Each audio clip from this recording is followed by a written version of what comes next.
শিবাদ্রিজার কল্পকথায় সব বন্ধুদের আবারও স্বাগত।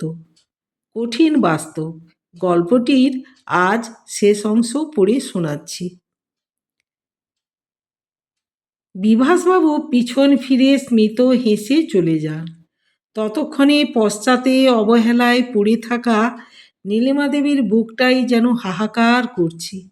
নিজের মনে বলতে থাকেন, বিভাস, এবার অন্তত তোমার অপবাদ থেকে আমার মুক্তি ঘটবে।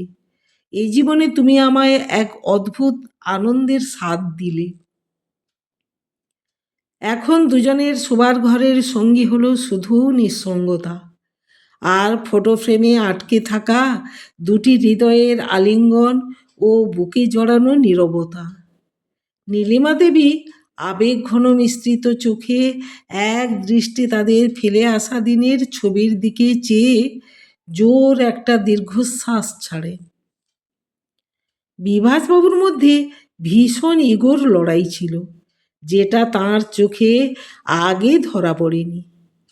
হয়তোবা ভালোবাসার অন্ধত্বে সেটা গুরুত্ব পায়নি। একে তিনি একজন স্কুলে অ্যাসিস্ট্যান্ট টিচার মাত্র, এর বেশি তো কিছু নয়।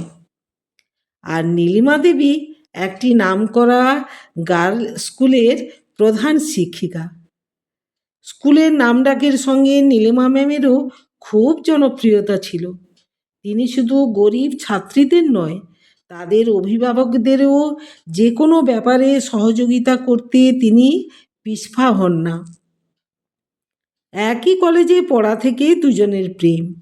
লেখাপড়ায় ফলাফলের দিক থেকেও তিনি বিভাসবাবুর চেয়ে এগিয়ে থাকতেন, কিন্তু প্রেমের ক্ষেত্রে দুজনের ঘাটতি কোনোদিন ছিল না।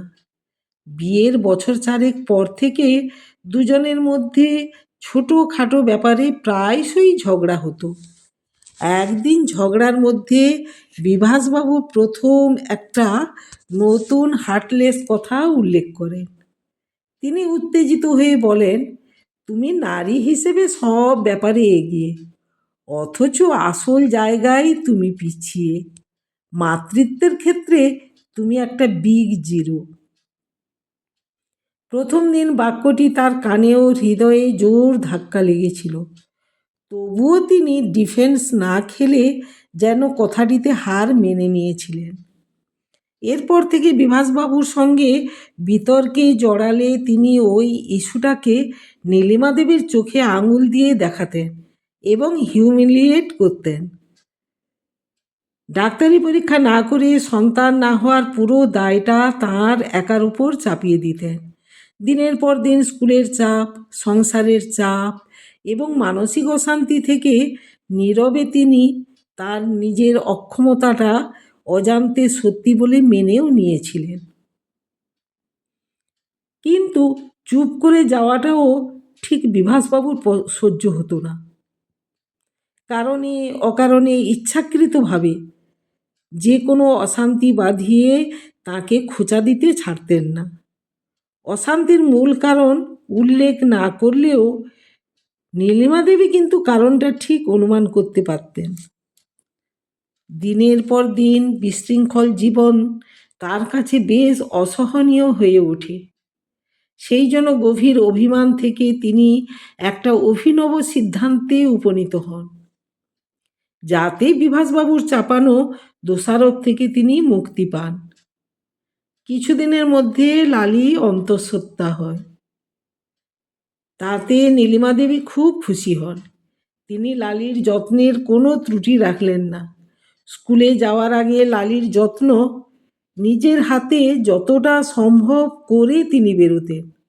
এছাড়া সময়ে খাওয়া, স্নান ছাড়াও ফল খাওয়ার রুটিনও পর্যন্ত একটা করে দিয়েছিলেন তিনি। তার জন্য সর্বক্ষণের একজন আয়া অ্যাপয়েন্টও করেছিল। এমনকি লালির ডেলিভারির সময়ও তিনি তার শিয়রে উপস্থিত ছিলেন। নার্সিংহোম থেকে শুধুমাত্র দেখাশোনা নয়, সমস্ত খরচও তিনি নিজেই বহন করেছিলেন। এইভাবে বেশ কয়েক বছর কেটে যায়। এবার তুলি 5 বছরে পা দেবে। তাই মেয়ের 5 বছরের জন্মদিনের আয়োজন যেন খুব জমজমাট হয়। সেটা লালির অভিপ্রায়।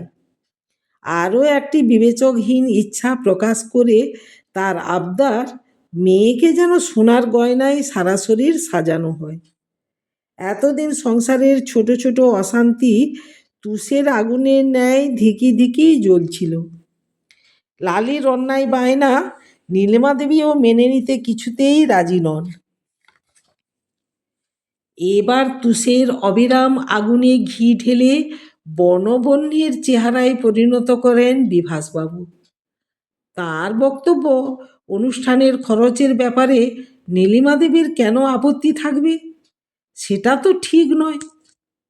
লালিকে সংসারে নিয়ে আসার পর থেকে খরচের পুরোটাই নীলিমা দেবীই সামলেছেন।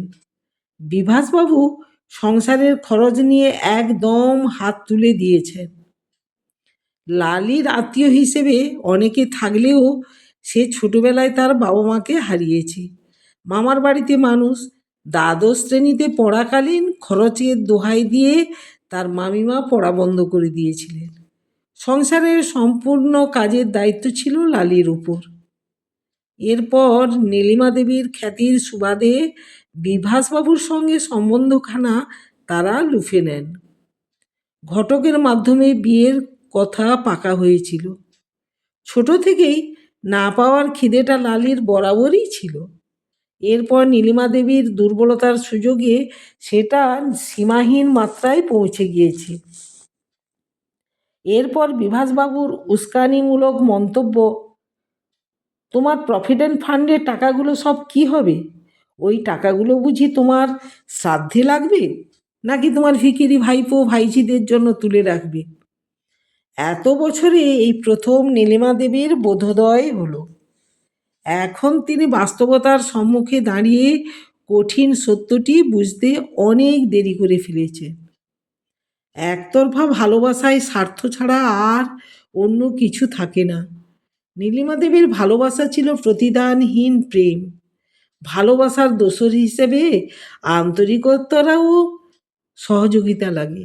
সেই আন্তরিকতা কিন্তু নীলিমা দেবীর প্রতি বিভাসবাবুর একদমই ছিল না।